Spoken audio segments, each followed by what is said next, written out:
Sige. So, at this point, we will go to our reflection on the shorter catechism. And we will be tackling questions number 7 and 8. Okay, so let us read. Question number 7. What are the decrees of God? Answer. The decrees of God are His eternal purpose, according to the counsel of His will, whereby, for His own glory, He hath foreordained whatsoever comes to pass. Okay. Question number 8. How doth God execute His decrees? Answer. God executeth His decrees in the works of creation and providence. Okay. So, ito yung mga questions na itatakal natin ngayon. So, basically, what we will be looking at is the sovereignty of God. How does God manifest His godness towards us, and how does He make this manifest? Okay. So, the word here is decrees. No? The decrees of God. Ano ba yung decrees? So, when we talk about decree, God's decrees are His one comprehensive plan, embracing all that comes to pass, according to Louis Berkhoff. So, for us, no, bilang human beings, we speak of decrees in the plural dahil we experience things in succession, in time, moment by moment. So, nakikita natin ang decrees ng Panginoon as parang marami for us. But from God's vantage point, it's only one singular. Okay? It's a decree. And when we speak of God's decree, we speak of His one comprehensive plan. No? Pag sinabi po nating comprehensive, ibig sabihin po nito ay sakop nito ang lahat ng bagay. From beginning to end, from big details to the small details of human history, ay sakop po ng plano ng Diyos. Okay? His one comprehensive plan, embracing all that comes to pass. Sakop po nito ang lahat ng bagay na nangyari, at mangyayari. Okay? So when we speak of God's decree, parang isang hari, when He decrees something, when He passes something into law, dapat itong sundin ng lahat ng kanyang mga subjects. So as King, God also has the freedom to decree. And if God decrees something, all creation must submit to it. Hindi pwedeng mabalik, hindi pwedeng mabago, hindi pwedeng suwayin ang plano ng Diyos. Okay? So that is God's decree. God's sovereignty, God's power displayed in Him organizing all things according to His purpose. Okay? Sige. So we will be looking at Isaiah 46, 8 to 10 this evening. And we will look at 3 things that we can observe from this text. Okay? So basahin ko lang Isaiah 46, 8 to 10. Remember this and stand firm. Recall it to mind, you transgressors. Remember the former things of old. For I am God and there is no other. I am God and there is none like me. Declaring the end from the beginning, and from ancient times things not yet done, saying, my counsel shall stand, and I will accomplish all my purpose.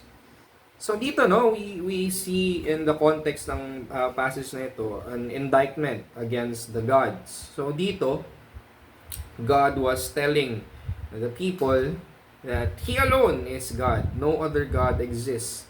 Okay? Only the God of Israel is the true God. Okay? And here, as we read the text, makikita natin ang sovereign decree ng Panginoon. That since He alone is God, siya lang ang mayroong kakayahan na mag-decree. Siya lang ang may kakayahan na i-declare ang end from the beginning. Siya lang ang may kakayahan na i-accomplish ang sarili niyang purpose. So let's look at this one by one. So first, we see God's sovereign prerogative. He declares, for I am God, and there is no other. I am God, and there is none like me. So God here declares His uniqueness. His uniqueness. There is no other God but Him. Men might make God according to their own image.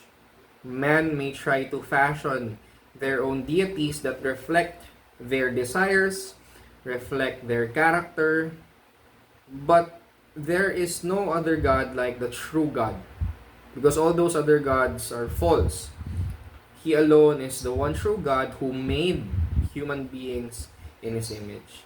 And since He is God, to Him alone belongs the sovereign prerogative to command, to decree, to sovereignly appoint things. So, sakop po ng pagiging Diyos ng Diyos ang kanyang pagiging sovereign.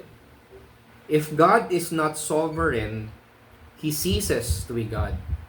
If God is not sovereign, if God is not in control, if God's control is not comprehensive, then God cannot be God.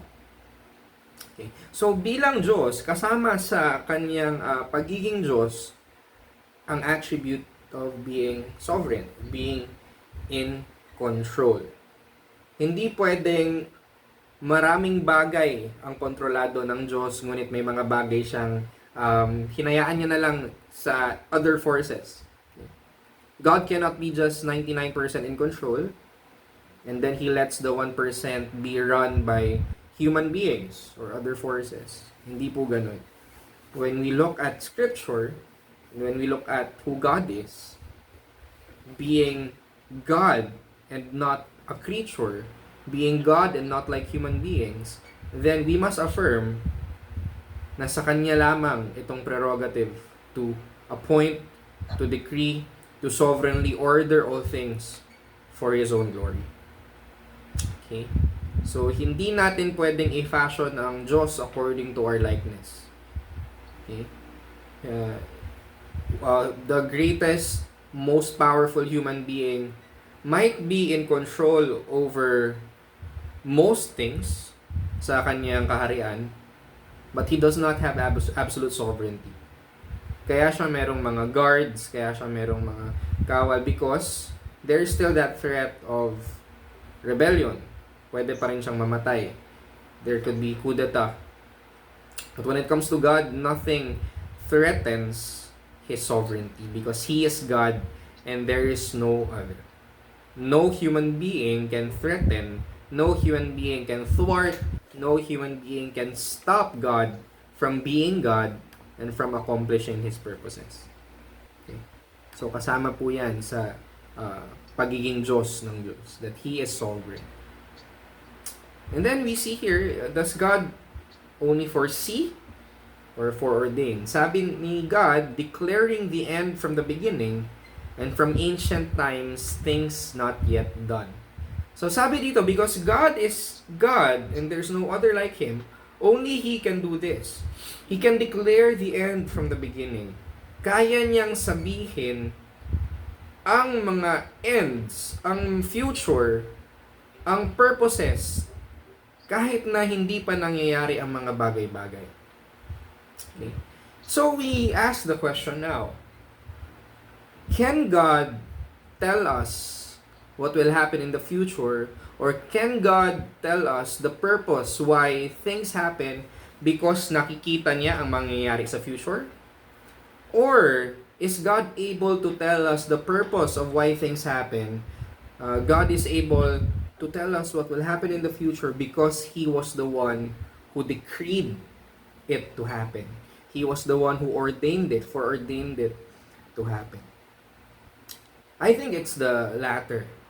Kasi pag sinabi nating foresee niya lang, it means God could be bound by time. Okay? That could be one danger of that. If God merely foresees things back na ito ang mangyayari sa future, and then He responds to what He foresaw, ito yung mangyayari sa future, therefore gagawin ko to, then God is somehow bound by a succession of events. God is bound by time. He sees things and He responds.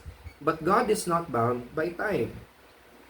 Okay? So hindi pwedeng, let's say for example, na nakita ng Diyos, na foresee ng Diyos na mahuhulog si Adan sa kasalanan. And then He responds, okay, so ganito pala ang mangyayari pag hinayaan ko si Adan at Eva. Therefore, I will respond by giving a promise of the seed of the woman who will crush the head of the serpent. Therefore, I will make a plan to redeem sinners, which will unfold through the history of Israel, through the covenants, through the law, until it culminates in the person and work of my Son, Jesus Christ. But I don't think that is what Scripture tells us. Scripture tells us, later we will see in Ephesians 1, that God orchestrated everything, particularly when it comes to salvation. So He doesn't just foresee things. He does not foresee things and then respond accordingly, but He ordains things to happen. That is why He knows what will happen, and He knows the purposes of what will happen. And at the end of the day, He gets all the glory. Okay? God does not just foresee. Of course, there's an instance in Scripture na makikita natin na God knows what could happen if people choose to do this or people choose to do that. Ito ang mangyayari. That's something that God is capable of doing. But when it comes to the history of creation and redemption, God ordained all things to happen. Siya ang nagtakda ng lahat ng bagay na mangyayari. Okay? Hindi niya lang basta nakita kung ano mangyayari sa future and then nag-respond siya. But siya ang nagtakda. Siya ang nag-ordain. He was the one who sovereignly orchestrated all things to happen. Ganon ka-sovereign ang Panginoon. He declares the end from the beginning and from ancient times, things not yet done, because He was the one who decreed, who ordained those things to happen. The next, saying, my counsel shall stand, and I will accomplish all my purpose. Sabi ng Panginoon, my counsel shall stand. So related to the word counsel is wisdom.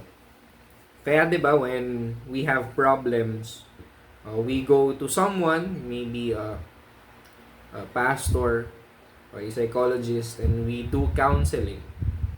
So counseling is basically a person seeking wisdom from someone in order to address a particular problem. Okay? And so God's decree here is related to His counsel. God says, my counsel shall stand. Ibig sabihin, when God decrees things, when God ordains something, He doesn't do it capriciously. Ibig sabihin nun, hindi siya random. When God decrees something, that decree is a fruit of His divine wisdom. Ibig sabihin po, lahat ng bagay na kanyang dinikri, lahat ng bagay na nangyayari sa mundo, comes from the wisdom of God. Therefore, makakaasa po tayo na walang bagay na nangyayari sa mundo ang useless or purposeless. Because it comes from a God who is wise and who orders all things, sabi po dito, according to His purposes. Lahat ng bagay ay may purpose. God wisely orchestrates all things in order to accomplish His purposes. And when God decrees something, when God purposed something to happen, there's no human action, there's no natural calamity, there's no supernatural event that could stop it from happening. Okay? Minsan, from our perspective, we think na may mga bagay na nangyayari sa life natin or sa buhay ng ibang tao na parang purposeless evil, meaningless pain. And then there are people who would use that bilang bala laban sa existence or goodness ng Panginoon. If God indeed is good, why would He allow this wicked thing to happen? But just because we don't understand with our finite minds the purposes of the evil things does not mean that there is no purpose. Hindi porket hindi natin kayang maisip kung anong purpose na yun, it doesn't mean na walang purpose at all. That purpose lies behind the wisdom of God. Okay? And we see here, we move to another passage in Ephesians 1, that He orders all things for His glory.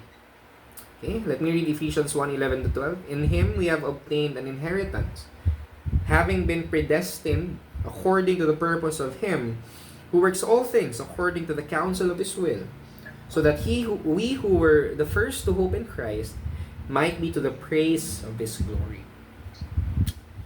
So He orders all things para sa kaluwalhatian niya. And when we talk of God's glory, we speak of God's infinite perfections being manifested. Or according to Dr. Mark Garcia, it is reality being displayed.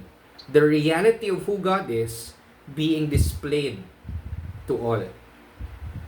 So when we talk of God's decrees, ang purpose ng mga decrees ng Panginoon is for His purposes to be accomplished, so that at the end of all things, He will get the glory. People will see His infinite perfections. And particularly dito sa text na binasa natin, we speak of salvation. Right? We speak of how the Father chose us before the foundation of the world, how He predestined us unto adoption as sons, how Jesus died for our sins and the Spirit seals us. Lahat ng bagay na ito is for His own glory. Then may mga tao na magsasabi na parang napaka-selfish naman nun. For God to, at the end of the day, glorify Himself through our salvation, edi, ano lang tayo nun? Parang side character. Parang hindi ganun ka-importante ang kaligtasan natin. Ang pagmamahal ng Diyos sa atin ay way lang ng Diyos ng pagmamahal sa sarili niya. But that is a wrong way to think about it. Kasi minsan pinoproject natin yung sarili natin sa character ng Diyos. When we think of a person who only seeks his own glory, mali yun. Okay? Pero iniisip natin na dapat hindi rin ganun si God. But again, God is the creator and we are His creatures. As His creatures, we were never meant to seek our own glory through our means. But God, being God, inherently must be glorified. Okay? And our glory must come from glorifying God. So here's the good news. Ang pagligtas ng Diyos sa atin, ang pagmamahal ng Diyos sa atin, brings Him glory. And we know from Scripture that God will never fail to glorify Himself.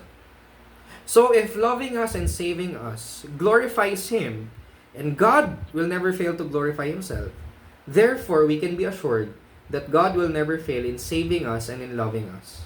Because in that He is glorified.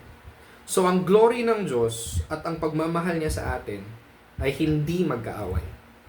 Okay? Hindi sila magkaaway. So at the end of the day, it's God's glory that He desires. And the good news is we who are in Christ will also partake of that glory. Okay? So, useless kung tayo ang magsisik ng sarili nating glory sa ating sariling paraan. Because ang design ng Panginoon para sa atin is for us to live lives that are glorifying to Him. And as we glorify Him, He graciously shares that glory to us by us enjoying His goodness, His benefits, His person. So, anong application ng decree ng Diyos sa Christian life? Number 1, knowledge of God's decrees can free us from the dominion of negative emotions. So, hindi porket Kristiyano na tayo, hindi na tayo magsa-struggle with negative emotions. Because that is part of living as human beings in a fallen world. We will struggle with sadness and loneliness. Some of us might struggle with mental illnesses. So, it's not wrong to feel those things. In fact, if we read the Psalms, punong-puno siya ng mga prayers and laments. At also read the book of Job. It's full of how God's people express their negative emotions. But we are freed from being dominated by these negative emotions by understanding God's decrees. Knowing na lahat ng bagay na nangyayari sa buhay natin ay dinecree, inordain ng isang good and wise God, we can be assured that He ordains these things out of His love and care for us, and that merong purpose ang mga bagay na ito kung bakit niya inordain ito na mangyari sa buhay natin. Okay? So, I don't know what's going through your lives. I don't know kung ano yung mga experiences nyo in the past, in the present. I don't know what the future holds as well for our lives. But this I know. God orders our lives, even yung mga maliliit na detalye ng buhay natin. And itong decree na ito ay hindi random, hindi purposeless, but these are meaningful things na nanggagaling sa kamay ng isang amang nagmamahal sa atin. It comes from the hand of a Father who is loving and from a God who is wise. Okay. So that frees us from being dominated by negative emotions. We could feel lonely and sad, yes, but that will not dominate us. We are able to process it by understanding now, at the end of the day, God is sovereign over my situation. Okay? God is sovereign over my pain. And then number 2, God's decrees motivate our obedience. There are people who would say na, oh, dinecree na pala ni God lahat. Bakit pa ako magbabother na sundin siya? Bakit pa ako magbabother na mag-evangelize? Things like that. That's a wrong way to understand God's decrees. Kasi dapat nating maunawaan that God's decrees do not negate human agency or human choice or human responsibility. Because the way that God accomplishes His decrees is through the means of us doing stuff. Through our human responsibility, through our human agency. Hindi mag-aaway ang dalawang bagay na yun. So how does God's decrees motivate our obedience? We can be assured na hawak ng Diyos ang buhay natin, mga choices natin, and ang outcome ng mga choices natin. So if we, through His Holy Spirit, obey Him, hindi tayo matatakot na ay baka negative lang ang magiging outcome ng obedience ko. Ay baka pumalpak ang gagawin ko. Despite my faithfulness, baka pumalpak lang ako. But God's decrees motivate us because we understand na nasa kamay ng Diyos ang magiging outcome ng obedience natin. All that we have to do from our own vantage point is to read God's Word, seek His revealed will, and put it to practice. One popular preacher has this famous line. He said, si Charles Stanley, who already passed away, obey God and leave all the consequences to Him. Why can we leave all the consequences to Him? Dagdagan natin. Because God is sovereign and He has already decreed our steps so that whether our obedience brings us to a positive or a negative situation, it's God who ordered those steps. And that kung saang path man tayo mapunta, yun ang precise path, yun ang precise situation na gusto ng Diyos na tahakin natin at maranasan natin. Whether positive or negative, we are in the hands of God. So, gusto ko nga yung isang interview ni Melay na sabi ko, ganyan din yung ganyan din yung way of thinking ko. Sabi niya, for us it's a win-win situation. Whether we experience good things or bad things, win-win tayo dahil they both come from a loving God. And to add to what she said, they both come from the hand of a loving God who fashions us to the likeness of Christ. Whether we undergo positive or negative situations, minomold tayo ng Panginoon towards Christ likeness. Yes. And that is part of the sovereignty of God in our lives. So let me end with this quote from the book Glorifying and Enjoying God. Because we believe that God's plan is good, we can faithfully walk in the footsteps of our Savior's path. Hindi tayo dapat mag-doubt kung tama ba ang ginagawa natin or talaga bang good si God. God will always be good. And we simply have to follow the footsteps of Christ. The path of suffering service, since Christ Himself served us through His suffering. And whether that will bring good or bad, it comes from the hand of a God, of a Father, who is good, loving, and sovereign. So that is our reflection for tonight.